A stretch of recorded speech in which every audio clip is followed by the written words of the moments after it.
Hello everyone, আসসালামু আলাইকুম। তো গুটি গুটি পা করে করে তো ঈদ চলেই গেল। তো ঈদের পরে সুন্দর আরেকটি লাঞ্চ থালি নিয়ে আসলাম তোমাদের জন্য।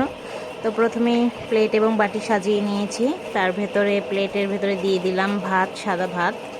তো মাংস খাওয়ার পর আর রুচিতে হচ্ছিল না যে মাংস খাবো, তারপরও সুন্দর করে একটা বাটি সাজিয়ে নিলাম অল্প একটু মাংস দিয়ে, দু টুকরো আলু সাথে আর একটু ঝোল দিয়ে সুন্দর করে একটা বাটি সাজিয়ে নিলাম।